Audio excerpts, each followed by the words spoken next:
Good morning, everybody.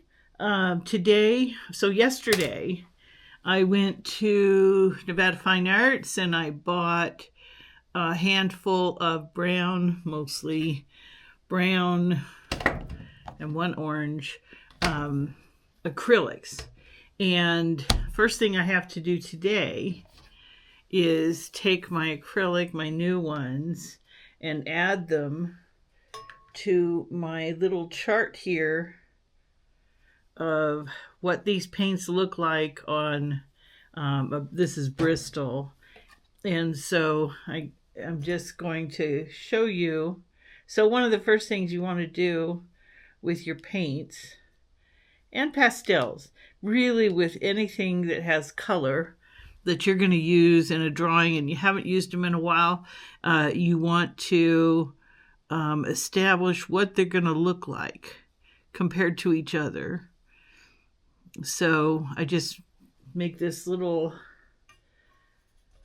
square, and then I take my paint and I label it immediately because I won't remember. And this is cadmium orange. So I do this so that when I go to paint, I know what I'm dealing with. And it takes a few minutes, but not really very long. This is Payne's Gray. And I have, let's see, what have I got? I have a neutral gray value 5. And so when I was in the paint store yesterday, I recognized that I needed another gray. I'm getting ready to paint a spider, a very large giant spider for the cover of the Bug Mage. And it is likely to be browns, blacks, grays, and in that color range.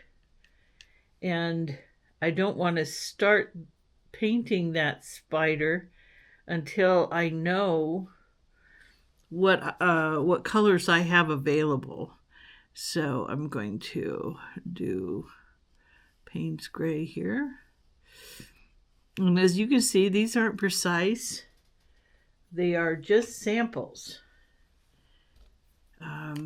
So this is Payne's Gray. P-G-R-A-Y.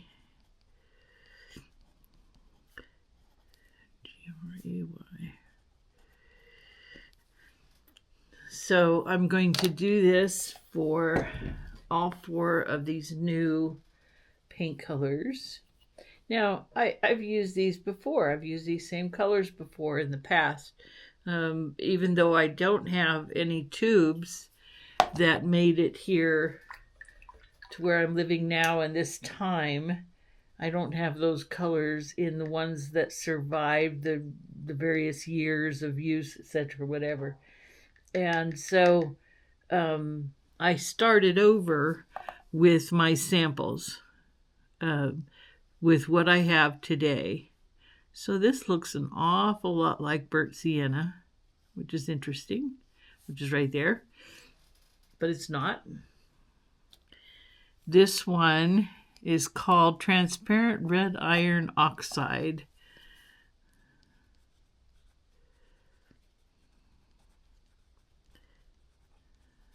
Red iron oxide.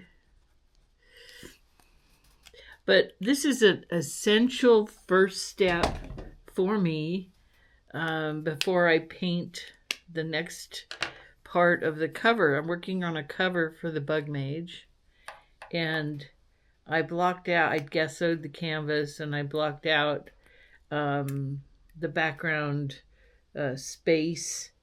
So my next step is to block out the white. Basically, I'm trying to get away from the white that any new canvas is a big field of white. And so I'm trying to neutralize that as I, work on the painting. I'm not, again, I'm out of practice. So I'm trying to be careful in painting because I want to do a good job. All right, so this is actually the color I went into the paint store for. And this is Van Dyke Brown Hue. I was looking for Van Dyke Brown, but they had the hue, so that's what I got. Van Dyke Brown Hue. So those are the 4 new paints. I've added them to my chart, and I'll clean up here because I'm gonna let these dry. That's the next step in this process for me, is trying to let them cure, because paints look different as they dry from the wet. No, I don't see it. I'm always losing things. All right. So my next step is just letting this paper dry, which won't take very long. Acrylic dries really fast. And I'll clean up my tools, and I'll come back to my big painting later. And these will inform me on what I have available and the kind of look I'm going for. And I immediately like this Van Dyke Brown Hue and the grays, so I know I needed those. If you see my chart here, I didn't have any oranges, so I went ahead and bought a cadmium, because you should have at least one. I have one yellow and one cadmium, but I have the cadmium in red as well. So these can be mixed to create other colors, obviously.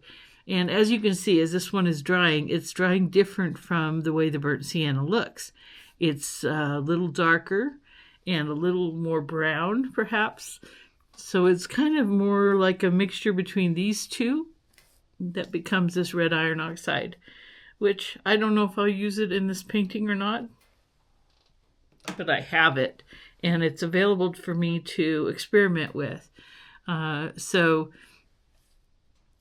one of the things I could do following this up is I could create another chart of mixtures where I mix different paints together to produce a third color.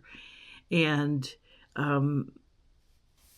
there are times when I'll do that, and there are times like this time I don't know that I'll do that. I know that I want to get started on the painting, and I may paint in place and do my mixtures directly on the canvas, which you do anyway when you're painting.